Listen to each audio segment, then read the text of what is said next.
عبده ورسوله أما بعد فإن خير الحديث كتاب الله وخير الهدي هدي محمد صلى الله عليه وسلم وشر الأمور محدثاتها وكل محدثة بدعة وكل بدعة ضلالة وكل ضلالة في النار.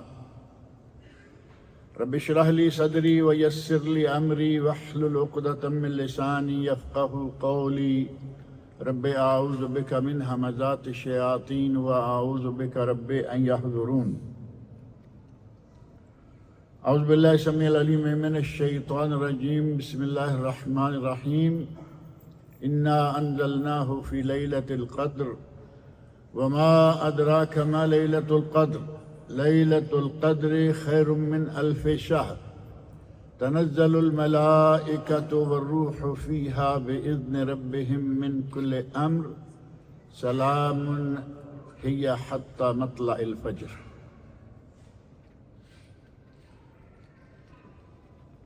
ہم بہت ہی قیمتی موسم سے گزر رہے ہیں اور یہ اللہ رب العزت کی عنایت ہے. اس کے احسانات میں سے ایک بہت بڑا احسان ہے کہ اس نے ہمارے لیے سال میں کئی موسم بنائے. کبھی حج آ جاتا ہے اور حج کے دن بہت ہی قیمتی، راتیں بھی یقیناً قیمتی، لیکن دن سال کے تمام دنوں سے اعلیٰ. اور رمضان آتا ہے تو پورا مہینہ، سارے مہینوں کا سردار، دن بھی بہت اہم اور راتیں ذو الحج کی راتوں سے بھی بہتر. رمضان کی یہ 10 راتیں ذو الحج کی 10 راتوں سے بہتر اور ذو الحج کے 10 دن رمضان کے 10 دنوں سے بہتر. علامہ ابن قیم رحمۃ اللہ فرماتے ہیں کہ میرے استاد گرامی امام ابن تیمیہ رحمہ اللہ نے یہ بات ذکر کی اور اس فرق کو شاید کوئی جھٹلا نہیں سکتا کہ رمضان المبارک کی راتیں ذو الحج کی ان 10 راتوں سے بہتر ہیں، کیونکہ ان راتوں میں کیا ہے؟ ان راتوں میں سے ایک رات لیلۃ القدر ہے. لیلۃ القدر عشرہ اخیر رمضان. آج ہم عشرہ اخیر رمضان میں ہیں کیونکہ گزشتہ جو رات گزری ہے سعودی عرب اور پورے خلیجی ممالک میں 21ویں رات تھی.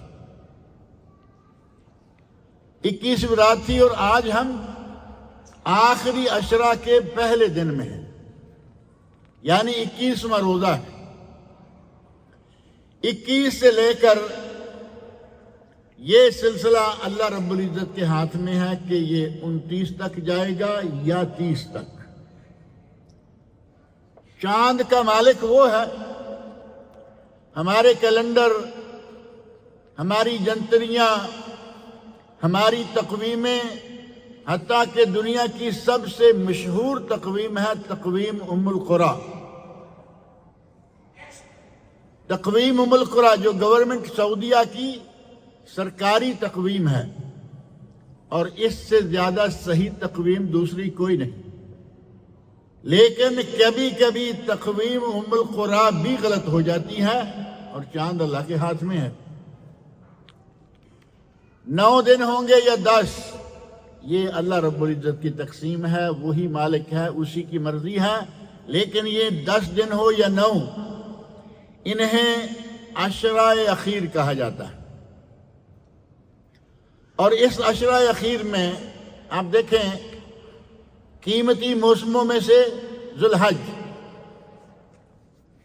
ایک روزہ جو حج پہ نہیں گئے ایک روزہ رکھے یوم عرفہ کا 2 سال کے گناہ معاف. ایک قیمتی موسم محرم، ہمارے اسلامی سال کا آغاز، ہمارے لیے انتہائی خوشی کا موقع کہ ہمارا نیا سال شروع ہوا ہے، اور کچھ لوگوں کے لیے بدبختی کا موقع کہ وہ سال بھر بھی اتنی بکواس نہیں کرتے جتنی ان دنوں میں کرتے ہیں۔ کن کے خلاف؟ میرے آپ کے نہیں، ہمارے والدین کے خلاف نہیں۔ کبھی ہمارے والدین کے خلاف کریں، ہمارے خلاف کریں، میرا خیال ہے کہ آج وہ دنیا میں ہوتے بھی نہ، ان کو قانوناً اور غیر قانونی طور پر ختم کر دیا گیا ہوتا۔ گالیاں کس کو دیتے ہیں؟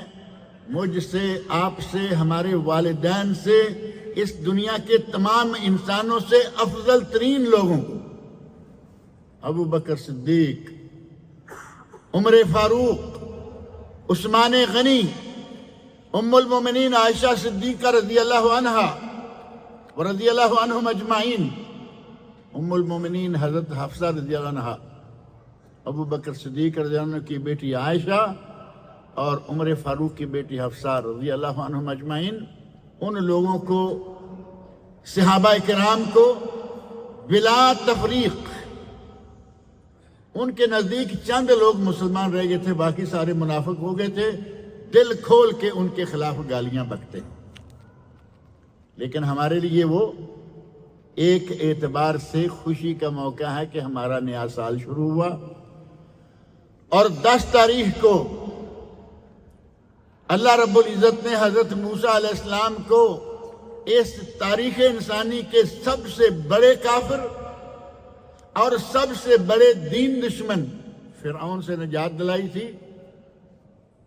وہ بھی خوشی کا موقع ہے، اور اتفاق کہیں، سوء اتفاق کہیں کہ 10 محرم کو تاریخ اسلام کا وہ بڑا واقعہ بھی پیش آ گیا، جو بہت واقعی تاریخ اسلام میں بڑا دردناک واقعہ ہے، شہادت حضرت حسین رضی اللہ عنہ۔ لیکن کیا دوسرے صحابہ کی شہادت کوئی شہادت نہیں؟ کیا دوسرے صحابہ کا مقام ان کی شہادت کے بعد آ کے ختم ہو گیا؟ اور 10 تاریخ کو اگر آپ روزہ رکھیں تو پورے سال کے گناہ معاف۔ اب آپ بتائیے، یہ محبان رسول اس دن روزہ رکھتے ہیں؟ نہ رکھتے ہیں، نہ دوسروں کو رکھنے دیتے ہیں۔ بریانیاں پکا پکا کے، سبیلیں لگا لگا کے، لوگوں کے اگر کوئی تھوڑے سے ایمان والا ہمت کر کے 10 تاریخ کا روزہ رکھ لیتا ہے، گزرتے ہوئے بازار سے دیکھا بریانی کی لپٹیں آ رہی ہیں، رنگا رنگ قسم کی سبیلیں لگی ہوئی ہیں، کہتا ہے نفل ہی تو تھا نا، روزہ نفل ہی تو تھا، کھاؤ۔ یہ ہیں محبان رسول، جو نہ روزہ رکھتے ہیں نہ رکھنے دیتے ہیں۔ ہمارے لیے ایک بہترین سیزن وہ بھی ہے کہ اس میں بھی ہم پورے سال کے گناہوں کا کفارہ کروا سکتے ہیں۔ اور پھر یہ رمضان المبارک وہ مہینہ ہے، یہ چند دن کا موسم نہیں ہے، اصلاً یہ پورا مہینہ ہی ہمارے لیے موسم ہے۔ نبی اکرم صلی اللہ علیہ وسلم فرماتے ہیں کہ رمضان المبارک میں ہر روز اللہ رب العزت اپنے بندوں کو جہنم سے آزاد کرتا ہے بلا ناغہ۔ اور یہ وہی مہینہ ہے جس مہینہ میں اللہ رب العزت نے قرآن نازل کیا، جیسا کہ یہ بات آپ پورے مہینہ سے سنتے آ رہے ہیں۔ شہر رمضان الذی انزل فیہ القرآن، سورۃ البقرہ آیت 185۔ رمضان وہ مہینہ ہے جس میں ہم نے اس قرآن کو نازل کیا، ھدی للناس وبینات من الھدی والفرقان فمن شاہد منکم الشہر فلیصمہ۔ اس پورے مہینے کا ذکر سورۃ البقرہ میں، اور پھر اس رات کو محدود کر دیا کہ یہ آخری 10 دنوں میں ایک رات ہے، آخری 10 دنوں میں سے ان دنوں کی راتوں میں سے ایک رات۔ اور اس رات کو کیا کیا مقام حاصل ہے؟ اللہ رب العزت نے اس رات کا بہت ہی مقام بیان فرمایا۔ 30ویں سپارے میں فرمایا انا انزلناہ فی لیلۃ القدر، ہم نے اس قرآن کو قدر والی رات میں نازل کیا، یعنی وہ رات جو ہے وہ بہت ہی قدر والی ہے۔ اور قدر والی کیوں نہ ہو جس میں قرآن نازل ہوا، اور قدر والی کیوں نہ ہو جس میں اگر کوئی عبادت کر لے ایک رات کی عبادت 83 سال اور 4 مہینے سے بہتر۔ اگر کہا گیا ہونا کہ 83 سال اور 4 مہینے کے برابر ہے تو پھر تو طے تھا کہ 83 سال اور 4 مہینے ہی ہے۔ اللہ رب العزت فرمایا لیلۃ القدر خیر من 1000 شہر، یہ رات لیلۃ القدر 1000 مہینے سے بہتر ہے۔ قدر والی رات، نمبر 2 1000 مہینے سے بہتر رات، نمبر 3 برکتوں والی رات۔ سورہ دخان میں اللہ رب العزت نے ارشاد فرمایا انا انزلناہ فی لیلۃ مبارکہ انا کنا منذرین، ہم نے اس قرآن کو برکتوں والی رات میں نازل کیا اور ہم متنبع کرنے چاہ رہے تھے، متنبع کرنا چاہتے تھے۔ قدر والی بھی یہی ہے، 1000 مہینے کی عبادت سے زیادہ۔ اللہ رب العزت کے پیمانے اللہ جانتا ہے کہ وہ کتنی زیادہ ہوگی، جتنی اس ذات پاک کی عظمت ہے اتنی ہی پھر زیادہ بھی ہمیں دے گا۔ اب 83 سال کی بات ختم ہو گئی، خیر من 1000 شہر، 83 سال 4 مہینے سے بہتر پتہ نہیں 100 سال ہوگا، پتہ نہیں 200 سال ہوگا، پتہ نہیں 300 سال ہوگا۔ وہ عظیم ذات اور اس کے پیمانے بہت ہی عظیم۔ اور یہی رات ہے جس میں برکتوں والی رات، جس میں فیصلے ہوتے ہیں، حکیمانہ فیصلوں والی رات۔ سورہ دخان انا انزلناہ فی لیلۃ مبارکہ انا کنا منذرین فیہا یفرق کل امر حکیم امرا من عندنا، آیت 4-5۔ فیہا یفرق کل امر حکیم، یہ وہ رات ہے جس میں حکیمانہ فیصلے ہوتے ہیں۔ آپ سب جانتے ہیں کہ اللہ رب العزت کے یہاں اس پوری کائنات میں کیا کچھ ہوا ہے، کیا کچھ ہونے والا ہے، وہ سب اس کے یہاں موجود ہے۔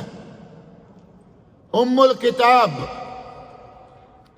اللہ کے یہاں جو کتاب ہے اس میں سب کچھ لکھوا رکھا ہے، لیکن ایک سال جو اس لیلۃ القدر سے لے کے آگے سال تک ہے، اس سال کے دوران کیا ہونے والا ہے، اس کتاب سے اللہ رب العزت وہ فیصلے ان فرشتوں کے سپرد کرتے ہیں کہ تمہاری ڈیوٹی یہ ہے، اس سال میں فلاں فلاں آدمی کی جان لینی ہے۔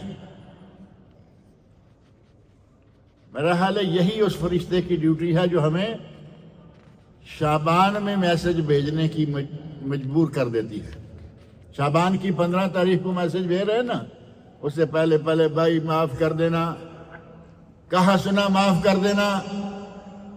کچھ مولویوں نے ایسا غلط پھنسایا ہے وہاں کہ جس رات قرآن نازل ہوا، جس رات میں فیصلے ہوتے ہیں، پوری 1.5 مہینہ وہ رات ہی پہلے لے گئے۔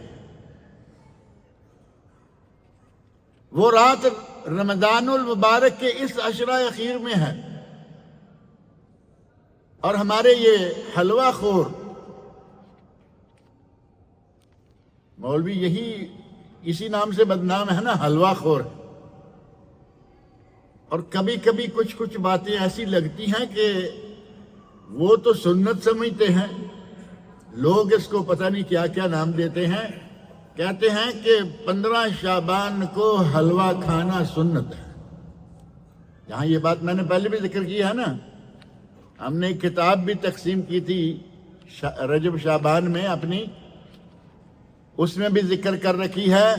کہتے ہیں کہ 15 شعبان کو حلوہ کھانا سنت، نبی اکرم صلی اللہ علیہ وسلم کے دندان مبارک شہید ہوئے غزوہ احد میں، آپ کے لیے نرم غذا کے طور پر یہ حلوہ تیار کیا گیا اور آپ نے کھایا۔ نرم غذا کی بات ٹھیک ہے، حلوے کی بات بھی ٹھیک ہے، مان لیا۔ اب غزوہ احد بتائیے کہ کب ہوا؟ آپ لوگ تاریخ تو جانتے ہیں نا، سیرت النبی پڑھتے ہوں گے۔ غزوہ احد شوال میں ہوا۔ ابھی جو اگلا مہینہ شروع ہوگا، عید الفطر والا مہینہ، وہ ہے شوال۔ غزوہ احد ہوا شوال میں، اور حلوے کا شوق کھینچ تان کر اسے کہاں لے آیا ہے؟ شعبان میں۔ اس لیے حلوہ کھاتے۔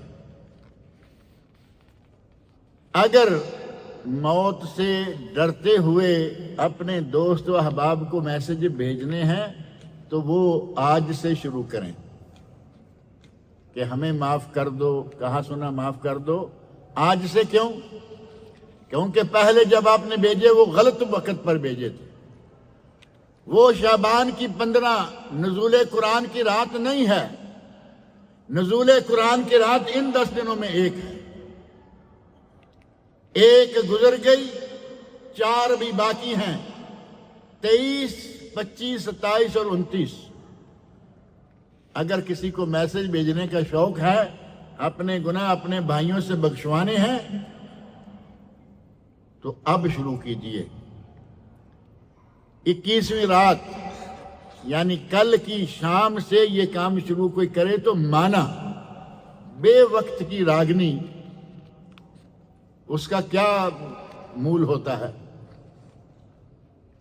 اللہ رب العزت نے اس قرآن کو ان دنوں میں نازل کیا، رمضان میں، اس رات میں، اور مبارک رات میں، فیصلوں والی رات میں، جس رات میں کہ فرشتے نازل ہوتے ہیں۔ تنزل الملائکۃ والروح فیہا۔ روح کا معنی 15 تاریخ کو لے جائیں تو کہیں گے کہ ہمارے گھر والوں کی روحیں آتی ہیں، مرے ہوئے لوگوں کی روحیں آتی ہیں۔ 15 کو تو یہی بنے گا، لیکن یہ 15 کو ہے نہیں، یہ رمضان میں ہے۔ اور تنزل الملائکۃ والروح فیہا بإذن ربہم من کل امر۔ فرشتے بھی نازل ہوتے ہیں، اور خاص طور پر جبرائیل امین، روح الامین کا نام لیا کیونکہ وہ تمام ملائکہ سے افضل ترین فرشتہ ہے، بطور خاص ان کا ذکر کیا۔ اور اسی رات میں فرشتے نازل ہوتے ہیں، کب کب اور کہاں کہاں یہ تو معروف ہے نا۔ جہاں فرشتے نازل ہوں وہاں اللہ کی رحمتیں نازل ہوتی ہیں، اللہ کی طرف سے سکینہ نازل ہوتی ہے۔ اور جب اس رات میں فرشتے نازل ہوتے ہیں تو سمجھیں کہ جس نے ان فرشتوں کے نزول والی رات کو پا لیا، اس کے وارے نیارے ہو گئے، اس کی قسمت سنور گئی، نصیبے والا انسان ہو گیا۔ اللہ تعالی ہم سب کو وہ رات نصیب فرمائے۔ یہی وہ رات ہے جس میں قرآن نازل ہوا۔ اور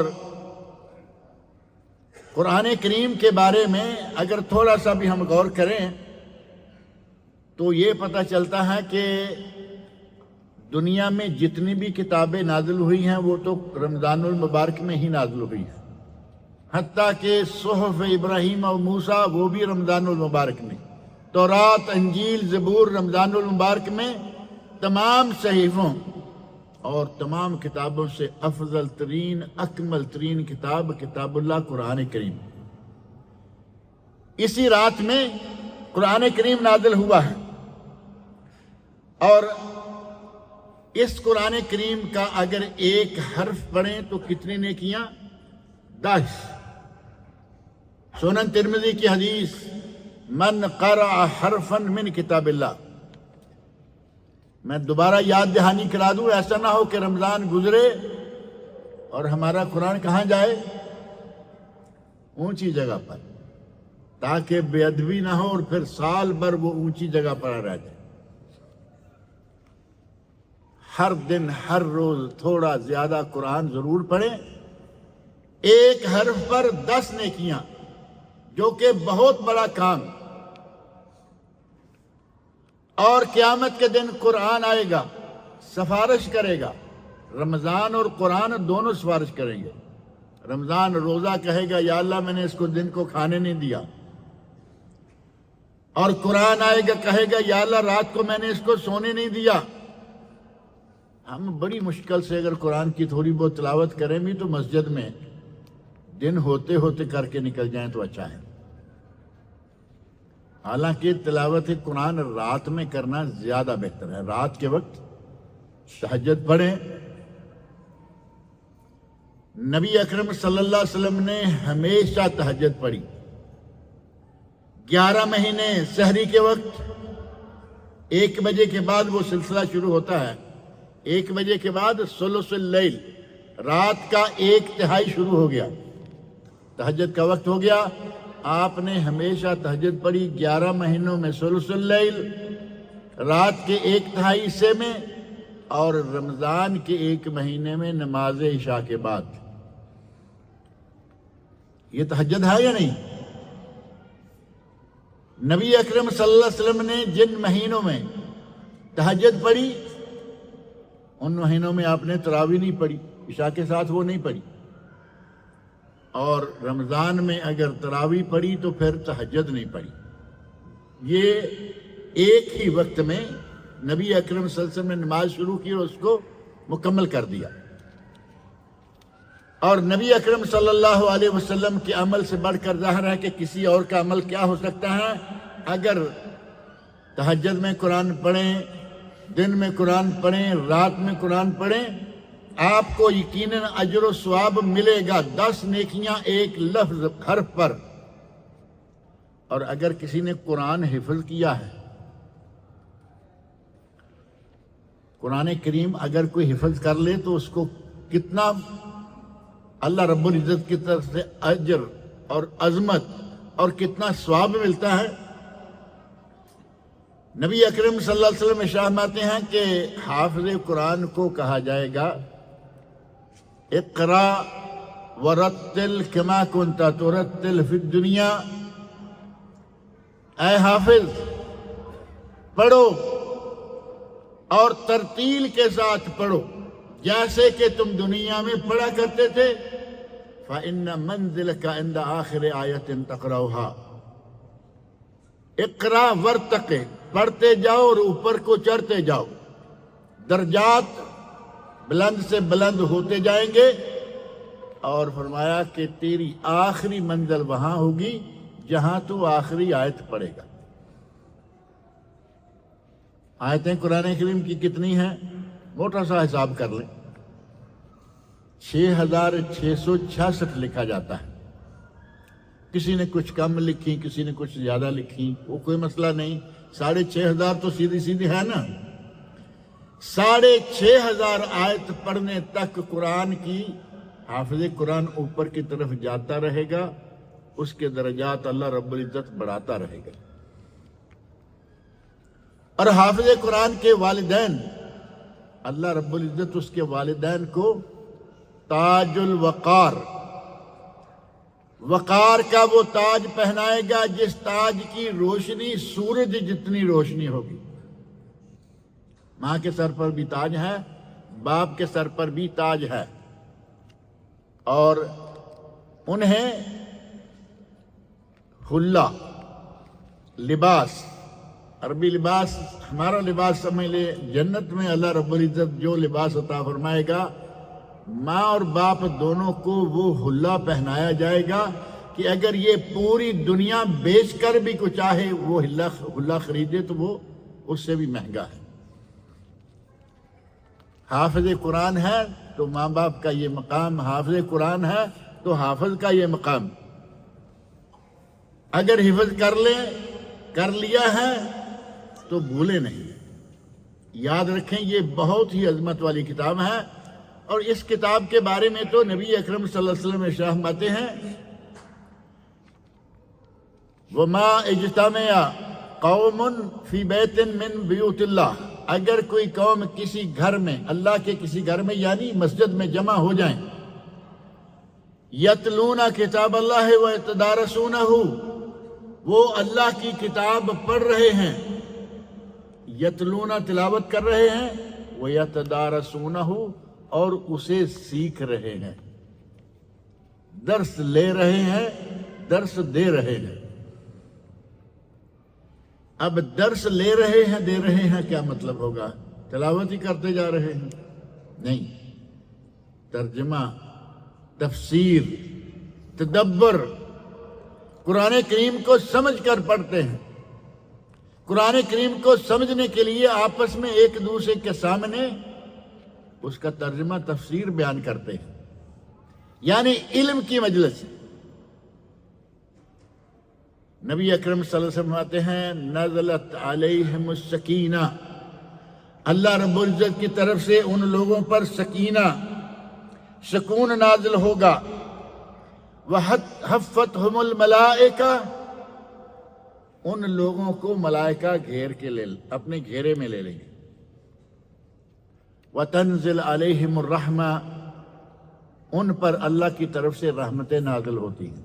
یعنی جب تک درس کے حلقہ میں کوئی بیٹھا رہتا ہے، قرآن و سنت پڑھنے کے لیے، سننے کے لیے، سمجھنے کے لیے کسی مسجد میں بیٹھا ہے یا جہاں بھی یہ درس ہو رہا ہے، حدیث میں مسجد کا ذکر ہے، لیکن جہاں بھی قرآن کریم پڑھا جائے، پڑھا سنا سمجھا جائے، فرمایا کہ وہاں رحمتیں نازل ہوتی ہیں، وہاں سکینت نازل ہوتی ہے، انہیں فرشتے گھیرے میں لے لیتے ہیں۔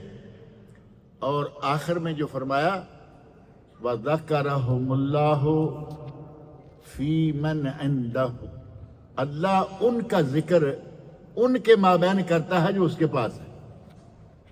اور اس کے پاس کون ہے؟ اس کے پاس فرشتے ہیں۔ آپ اندازہ کریں کہ درس میں بیٹھنے والوں کا ذکر اللہ کہاں کر رہا ہے؟ فرشتوں کے مابین اللہ ان لوگوں کا ذکر کرتا ہے۔ اگر قرآن کو پڑھیں، ساتھ ہی سیکھیں، ترجمہ تفسیر پڑھیں اور پڑھائیں، وہاں اللہ رب العزت کی دیکھیں کتنی رحمتیں نازل ہوتی ہیں، سکینت نازل ہوتی ہے، فرشتے گھیر لیتے ہیں، اور اللہ رب العزت ان کا ذکر اپنے یہاں فرشتوں کے مابین کرتا ہے۔ اور پھر اگر قرآن کریم کو اگر کوئی سیکھ لیتا ہے، عالم ہو جاتا ہے، تو قرآن کریم میں اللہ رب العزت فرماتے ہیں یرفع اللہ الذین آمنوا منکم والذین اوتوا العلم درجات، جنہیں علم دیا گیا، ایمان، یرفع اللہ الذین آمنوا منکم، جو تم میں سے ایمان والے ہیں، اور جنہیں علم دیا گیا، والذین اوتوا العلم، اور آگے فرمایا درجات، یرفع، اللہ رب العزت ان کے درجات بلند کرتا ہے۔ اس قرآن کریم کی کس کس برکت کا ذکر کیا جائے؟ قرآن کریم جس کے ساتھ لگ گیا اسی کا بیڑا پار ہو گیا۔ آپ اندازہ کریں کہ پیپر آپ کو گرا پڑا کہیں بھی مل سکتا ہے، گتا گرا پڑا کہیں بھی مل سکتا ہے، اور کچھ پیپر اور گتے ایسے ہیں جن کے اندر قرآن ہے، چومتے ہیں، سر پہ رکھتے ہیں، آنکھوں پہ رکھتے ہیں، اس کو کھولتے وقت چومنا، آنکھوں پہ لگانا ثابت نہیں، لیکن دل میں دیکھیں کتنا اس کا مقام اور تقدس ہم بناتے ہیں۔ کیوں؟ پیپر ہے، گتا ہے، لیکن یہ پیپر اور گتا قرآن کے ساتھ لگ چکا ہے۔ اگر ہم بھی قرآن کے ساتھ لگ جائیں تو عند اللہ ہم بھی یقیناً پاک باز لوگوں میں سے شمار ہوں گے۔ اور قرآن کی برکت سے صحیح مسلم کی حدیث ہے، حضرت عمر فاروق رضی اللہ عنہ گزر رہے ہیں، ایک وادی کے گورنر کو دیکھا کہ وہ جا رہے ہیں، پوچھا کہ تم یہاں ہو، مکہ میں ہو، تم نے وادی کا اپنی جگہ پر گورنر کس کو مقرر کیا ہے؟ عامل۔ تو وہ کہتے ہیں کہ ابن ابزہ، یہ عبد الرحمن، حضرت عبد الرحمن ابن ابزہ ہیں رضی اللہ عنہ۔ تو حضرت عمر فاروق نہیں جانتے، کہا کہ ابن ابزہ کون ہے؟ انہوں نے کہا کہ ہمارے آزاد کردہ غلاموں میں سے ہے، غور کریں، ہمارے آزاد کردہ غلاموں میں سے ہے، میں اسے گورنر بنا کے آیا ہوں۔ تو فوری طور پر ایک مرتبہ حضرت عمر فاروق کہتے ہیں آزاد کردہ غلام کو تم جو پیدائشی آزاد لوگ ہیں ان کا سردار بنا کے آگے ہو؟ تو وہ کہتے ہیں کہ وہ اقرا، قرآن کریم کا سب سے زیادہ پڑھنے والا وہ ہے، اور علم وراثت کا وہ سب سے بڑا ماہر ہے۔ وراثت کو آدھا علم قرار دیا گیا، علم وراثت کو نصف العلم، کہا وہ قرآن کریم کا حافظ ہے، سب سے دوسرے لوگوں سے سب سے زیادہ قرآن اسے حفظ ہے، یعنی وہ قرآن کریم کا حافظ ہے۔ اور اتنا ہی نہیں بلکہ ساتھ ہی یہ کہ وہ علم وراثت کا بہت ماہر ہے۔ اب یہ سننے کے بعد حضرت عمر فاروق جیسا انسان آپ سمجھتے ہیں فوراً ٹھنڈے ہو گئے اور کہا کہ اللہ نے سچ ہی فرمایا ہے، یرفع اللہ الذین آمنوا منکم والذین اوتوا العلم درجات۔ اللہ نے سچ فرمایا ہے کہ اس قرآن کے ذریعے اہل ایمان کو، اہل علم کو اللہ رب العزت درجات عطا کرتا ہے۔ ایک آزاد کردہ غلام اس قرآن کی برکت سے اور علم وراثت کی برکت سے اللہ نے اسے گورنر بنا دیا۔ اس کا مطلب یہ ہوا کہ قرآن پڑھنے سے دنیا بھی ملتی ہے یا نہیں؟ گورنری کے پیچھے کتنی دنیا بھاگتی ہے، میں آپ نہیں، لیکن ایسے وہ لوگ ہیں، گورنری مل جائے، کوئی کہہ رہا ہے کہ منسٹری مل جائے، کوئی کہہ رہا ہے کہ مجھے کچھ نہ کچھ مل جائے۔ یہ الیکشن، یہ پولنگ، یہ انتخابات، جو کچھ ہوتا ہے کس لیے؟ کوئی نہ کوئی مرتبہ حاصل ہو جائے، M N A, M P A, M L A بھی ایک ہوتا ہے۔ اللہ رب العزت نے قرآن کریم کی برکت سے غلام کو کہاں تک پہنچایا؟ گورنر تک۔ اور صحیح مسلم کی حدیث، حضرت عمر فاروق رضی اللہ عنہ نے کہا کہ اللہ نے سچ فرمایا، اور پھر قرآن کریم کی یہ آیت پڑھی۔ اور اسی طرح قرآن کریم کو اگر کوئی پڑھتا ہے، اس پر عمل کرتا ہے، پڑھے گا لفظ لفظ، حرف حرف پر اجر و ثواب، اور عمل کرے گا تو اجر و ثواب۔ ہمیں چاہیے کہ قرآن کریم کو رات کے وقت تھوڑا بہت ضرور پڑھا کریں۔ اور تراویح کا پہلے بھی ذکر کیا گیا، ابھی تھوڑی تراویح ابھی باقی ہے۔ لوگ تراویح پڑھتے ہیں اور دیکھتے ہیں کہ امام نے تراویح جو ہے 8 پڑھی، اب یہ وتر پڑھیں گے، پیچھے نکل جاتے ہیں یا گھر نکل جاتے ہیں۔ جبکہ نبی صلی اللہ علیہ وسلم فرماتے ہیں کہ جس نے کسی امام کے ساتھ قیام شروع کیا اور امام کے ساتھ ہی ختم کیا، اس آدمی کو پوری رات کا ثواب ہو۔ اب بتائیے کہ 20، 30، 50 پڑھنے کا ثواب زیادہ ہوگا یا امام کے ساتھ ختم کرنے کا؟ ایک نے 20، 30، 40 رکعتیں پڑھی، 50 پڑھ لی، اور ایک کو پوری رات کی رکعتوں کا ثواب مل گیا۔ معمولی سا نکتہ ہے لیکن ہم سمجھنے کو تیار نہیں ہیں۔ اگر امام کے ساتھ شروع کریں، امام کے ساتھ ہی ختم کریں، تو یہ بہت ہی بڑا اجر و ثواب ہے۔ اب ہمیں ہمارے وہ مولانا حضرات جنہوں نے پکا کر رکھا ہے نا، سعودیہ جا رہے ہو تو وہاں سارے وہابی ہیں، یہ بھی نہیں کرنا اور وہ بھی نہیں کرنا۔ اور کئی لوگوں کے بارے میں آپ نے سنا ہوگا، مولوی، کئی بڑے بڑے مولوی کہتے ہیں کہ میں حج پہ گیا اور میں قسم کھا کے کہتا ہوں کہ میں نے سارے وقت میں ایک بھی نماز جماعت کے ساتھ نہیں پڑھی۔ لوگ واہ واہ واہ واہ واہ واہ، کیوں بھائی؟ یہ وہابی ہیں۔ ہمارے ایک مولانا ہیں، وہ کہتے ہیں ہاں اس وقت سارے لوگ امام حرم کے پیچھے باجماعت نماز ادا کر رہے تھے، یہ ابو جہل کے گھر میں بیٹھا ہوا تھا۔ یہ بات سمجھنا تھوڑا مشکل ہے نا۔ جہاں ابو جہل کا گھر تھا وہاں آج کل لیٹرینیں ہیں۔ یعنی یہ ہیلا بہانہ کر کے میں وضو کرنے جا رہا ہوں، میں طہارت کرنے جا رہا ہوں تاکہ جماعت کا وقت نکل جائے اور مجھے کوئی کھڑا یا بیٹھا نہ دیکھے۔ کہتے ہیں کہ ہاں، یہ ان کے پیچھے نماز، حرم والوں کے پیچھے نماز نہیں پڑھتا تھا، جماعت کے وقت یہ ابو جہل کے گھر میں بیٹھا ہوتا تھا۔ کتنی ہمارے دلوں میں سختی اور قساوت ہے کہ حرم میں آ کے بھی وہ اپنی جو وہ کنڈی لگی ہوئی ہے نا، بل رانا بلکہ رانا علی قلوبہم، ان کے دلوں پر زنگ چڑھ چکا ہے۔ وہ کنڈی بھی لگ گئی اور وہ زنگ خوردہ بھی ہو گئی۔ اب زنگ والی کنڈی جو ہے وہ کھلتی بھی نہیں اتنی آسانی سے، الا یہ کہ اللہ رب العزت کسی پر رحم کر دے۔ اس عشرہ رمضان میں پہلی بات یہ کہ نزول قرآن، دوسری بات یہ کہ نبی اکرم صلی اللہ علیہ وسلم اس عشرہ رمضان میں اعتکاف کیا کرتے تھے۔ اس مسجد میں کئی لوگ اعتکاف بیٹھے ہوئے ہیں، بلکہ ہر مسجد میں 1 2 4 لوگ اعتکاف والے موجود ہیں، اور حرم شریف میں سینکڑوں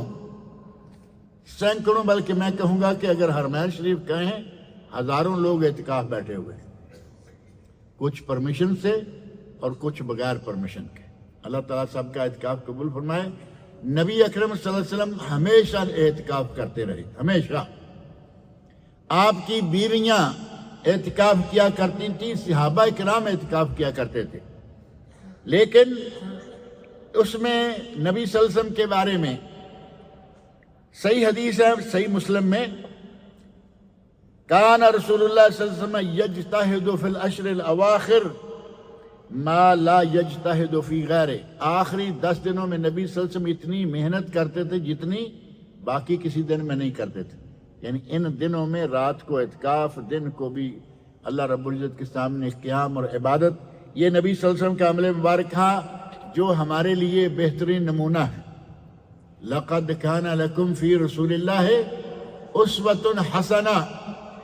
آپ اعتکاف فرماتے، صحیح بخاری شریف میں موجود ہے، اذا دخل العشر، جب عشرہ اخیر داخل ہو جاتا، شد میزرہ، نبی اکرم صلی اللہ علیہ وسلم اپنی چادر کو کس کے باندھ لیتے۔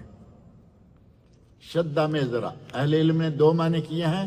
ایک یہ کہ آدمی کام کرتے وقت اس کو باندھ دیتا ہے، جو چادر پہن کے کام کرتے ہیں، تہبند والے خاص طور پر، اور لنگی والے بھی، دھوتی والے بھی، اگر کام کرنا ہو تو ذرا کس کے باندھ لیتے ہیں، کام کے دوران ڈھیلی ہوئی پھر کس کے باندھ لیا کہ کام میں رکاوٹ نہ ہو۔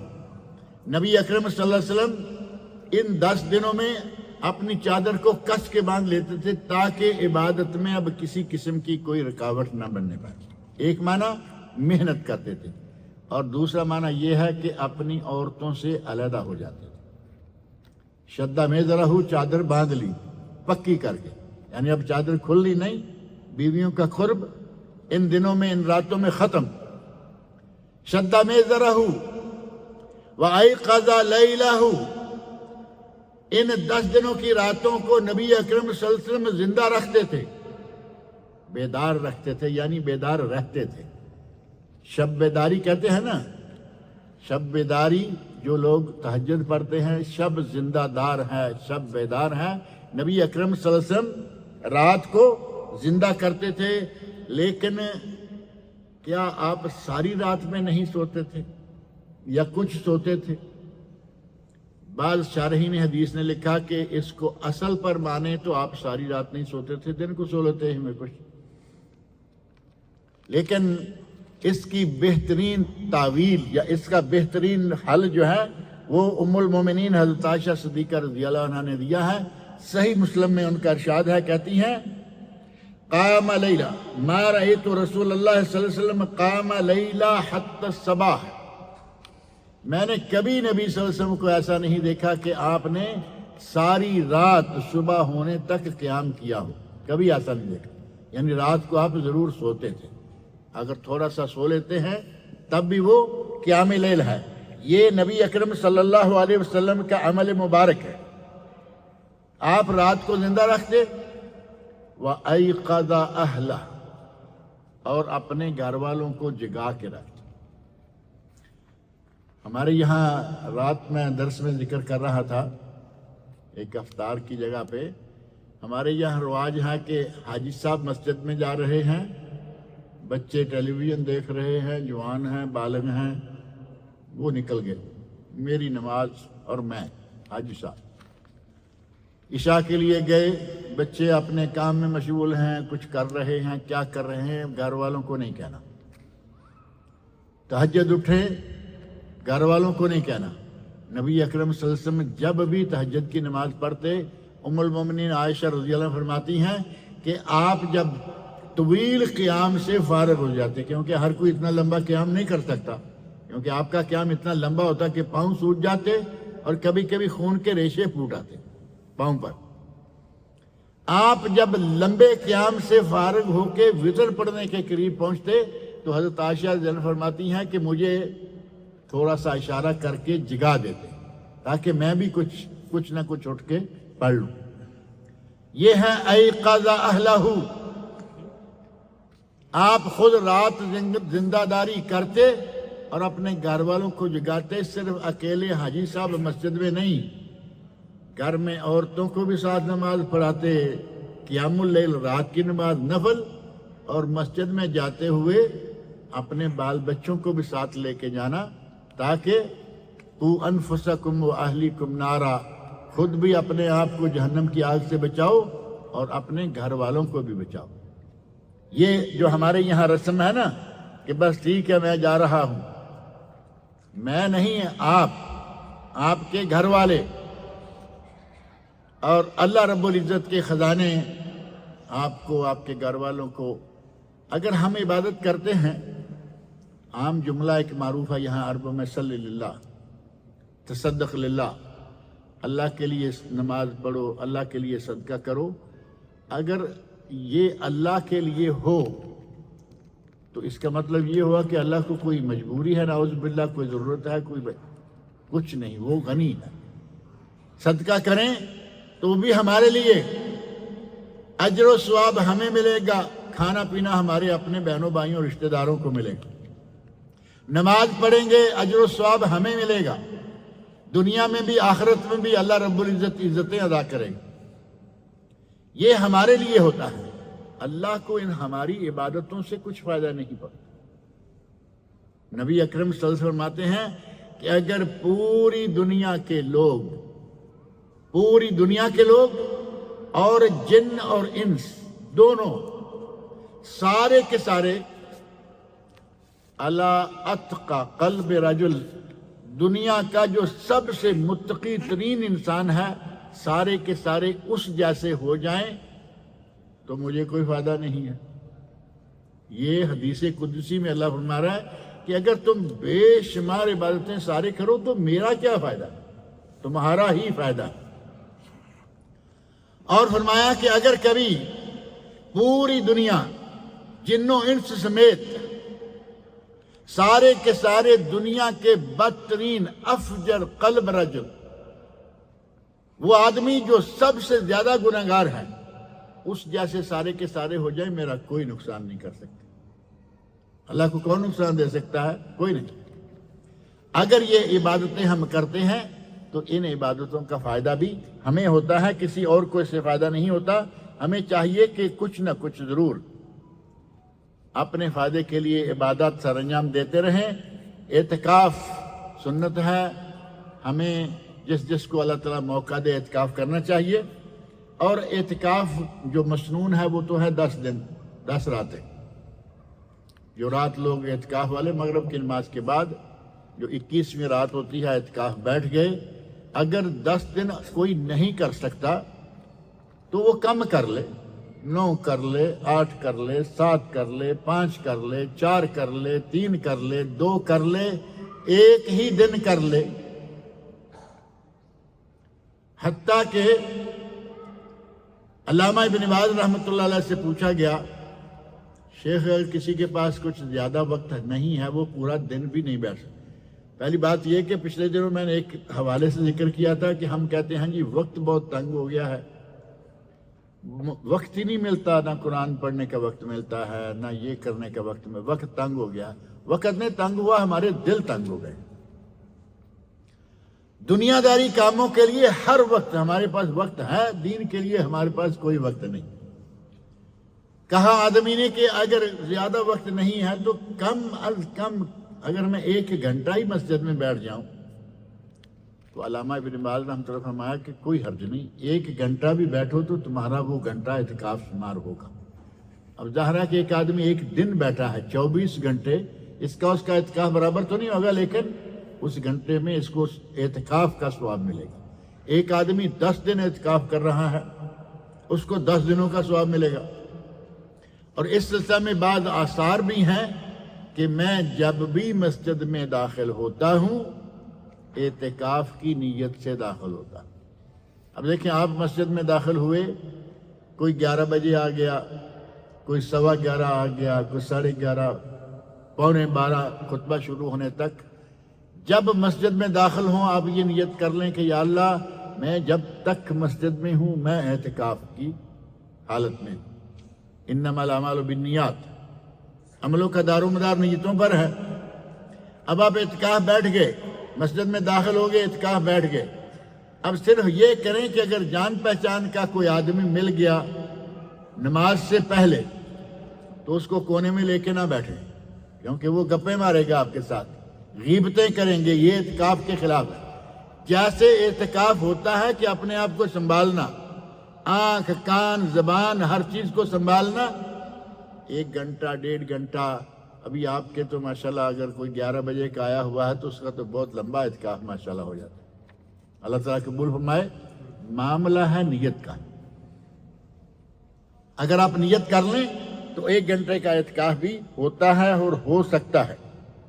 اور نبی اکرم صلی اللہ علیہ وسلم ارشاد فرماتے ہیں من صام رمضان ایمانا و احتسابا غفر له ما تقدم من ذنبه، جس نے رمضان کے روزے رکھ لیے اللہ کی ذات پر ایمان رکھتے ہوئے اور اللہ سے نیکی کی نیت سے، غفر له ما تقدم من ذنبه، اس کے پہلے سارے گناہ معاف۔ ومن قام رمضان، جس نے رمضان کا قیام کر لیا یعنی تراویح پڑھ لی، غفر له ما تقدم من ذنبه، اس کے پہلے سارے گناہ معاف۔ ومن قام لیلۃ القدر، اور جس نے صرف لیلۃ القدر کا قیام کر لیا، غفر له ما تقدم من ذنبه، اس کے بھی پہلے سارے کے سارے گناہ معاف۔ اور یہ اعتکاف جو ہے 10 دن سے لے کے 1 گھنٹے تک کا، بہت زیادہ چانس ہے ہمارے پاس۔ آپ کسی نہ کسی آپشن پر تو عمل کر سکتے ہیں یا نہیں؟ اور نہیں تو ابھی جمعہ بھی آنے والا ہے انشاءاللہ رمضان کے اندر۔ آج تو نیت آپ نے کی نہیں کہی، لیکن اگلے میں ایسے کریں۔ تراویح آ رہی ہیں، تراویح کے وقت بھی تقریباً 1 گھنٹہ 1.5 گھنٹہ لگ جاتا ہے۔ جب بھی مسجد میں داخل ہوں نیت کریں کہ یا اللہ میں اعتکاف کی نیت سے آ رہا ہوں۔ اور اس رات کا جیسے کہ معروف ہے، نبی اکرم صلی اللہ علیہ وسلم فرماتے ہیں تحروا لیلۃ القدر فی العشر الاواخر من رمضان، بخاری شریف۔ آخری عشرہ میں لیلۃ القدر ہے۔ ام المومنین حضرت عائشہ رضی اللہ عنہا فرماتی ہیں کہ نبی اکرم صلی اللہ علیہ وسلم نے فرمایا تحروا لیلۃ القدر فی الوتر من العشر الاواخر من رمضان، طاق راتوں میں لیلۃ القدر کو تلاش کرو، اور خاص طور پر 27ویں رات جو ہے اس کے بارے میں بہت ہی زیادہ اطمینان کے ساتھ صحابہ نے کہا، حتیٰ کہ صحیح بخاری اور صحیح مسلم میں ایک حدیث ہے، حضرت عبداللہ بن عمر رضی اللہ عنہ بیان فرماتے ہیں ان رجال من اصحاب النبی صلی اللہ علیہ وسلم ارو لیلۃ القدر فی المنام فی السبع الاواخر، نبی صلی اللہ علیہ وسلم کے صحابہ میں سے کئی صحابہ کو خواب میں لیلۃ القدر دکھائی گئی 27ویں رات۔ صحابہ کرام ان کا خواب ہے، اور صحابہ کرام کا خواب ہمارے آپ کے خواب سے آتا تو یقیناً نہیں، وہ بڑے مقدس اور پاک باز لوگ تھے، نبی کے صحابی تھے، لیکن کمال یہ ہے کہ یہ خواب اب صرف ان کا نہیں رہا۔ 27ویں کی رات دیکھا کہ یہ لیلۃ القدر ہے، فقال رسول اللہ صلی اللہ علیہ وسلم، نبی اکرم صلی اللہ علیہ وسلم نے ارشاد فرمایا ارا رؤیاکم قد تواتعت فی السبع الاواخر، میں دیکھ رہا ہوں کہ تم سب کا خواب جو ہے وہ 27 کے بارے میں ہی ہے کہ لیلۃ القدر 27 میں ہے. فمن کان متحریہا فلیتحرھا فی السبع الاواخر. جو لیلۃ القدر تلاش کرنا چاہتا ہے آخری 7 دنوں کی راتوں میں تلاش کرے. 27ویں تو صحابہ کرام کا خواب ہو گیا، تو آپ نے فرمایا کہ آخری 7 دنوں میں. بعض حدیث میں ہے کہ 9 دن باقی ہوں، بعد میں ہے 7 دن باقی ہوں، بعد میں ہے 5 دن باقی ہوں. 21، 23، 25، 27، 29 یہ پانچوں کے بارے میں موجود ہے. اور اگر کوئی پورے بعض سلف صالحین سے پوچھا گیا کہ آپ کو لیلۃ القدر کیسے ملتی ہے، یعنی نشانیوں سے اہل خیر، اہل صلاح، اہل تقوی پہچان لیتے ہیں کہ یہ لیلۃ القدر ہے. نشانیوں میں سے ایک نشانی یہ ہے کہ اس رات کا موسم معتدل ہوتا ہے، نہ گرم نہ سرد. اور اس سے بڑی نشانی یہ ہے انہا تطلع الشمس لا شعاع لہا. اس دن سورج اس حال میں طلوع ہوتا ہے کہ اس کی شعائیں نہیں ہوتی. جو سورج کے چاروں طرف پھیلتی ہیں نا شعائیں، اس دن کے سورج کی شعائیں نہیں ہوتی. تو کہا کہ آپ لوگ کیسے لیلۃ القدر کو پا لیتے ہیں؟ انہوں نے کہا کہ جو بھی آدمی یہ 10 راتیں جاگے گا اسے لیلۃ القدر مل جائے گی. یہ تھوک کا حساب ہے یا نہیں؟ 10 میں سے ایک ہے جو بھی 10 راتیں جاگے گا یقیناً مل جائے گی. کیونکہ شیخ الاسلام ابن تیمیہ اور بعض دیگر اہل علم، کثیر اہل علم نے کہا کہ یہ لیلۃ القدر متنقل، ایک سے دوسری رات میں، کبھی 21 میں، کبھی 23 میں، کبھی 27 میں، کبھی 29 میں، اور کبھی کبھی 22، 24، 26، 28 اور 30 میں. آپ اس کا اندازہ کرنا چاہیں تو یہی دیکھ لیں کہ ہمارے یہاں 21 رات تھی، پاکستان، انڈیا اور دیگر ملکوں میں 21، آج رات ہے. آ گیا نا مسئلہ. جو 10 راتوں میں قیام کرتا ہے اللہ رب العزت اسے لیلۃ القدر یقیناً عطا کر دیتا ہے. ہمیں صرف کوشش یہ کرنی چاہیے کہ ہم اس رات کو پانے کے لیے تھوڑا سا وقت نکالیں. اعتکاف کے علاوہ ایک مسئلہ فطرانے کا بھی ہے، فطرانہ اور زکوٰۃ کا. کوشش کریں انشاءاللہ العزیز ہم اس کو اگلے جمعہ، چونکہ ایک آنے والا ہے رمضان کے اندر ہی یقیناً، تو اس میں شاید اگر خطبہ میں یہ بات نہ آئی تو ہم انشاءاللہ تعالیٰ اس کی تفصیلات ذکر کریں گے تاکہ وقت زیادہ نہ ہو جائے. اللہ رب العزت مجھے اور آپ سب لوگوں کو نیک عمل کی توفیق عطا فرمائے.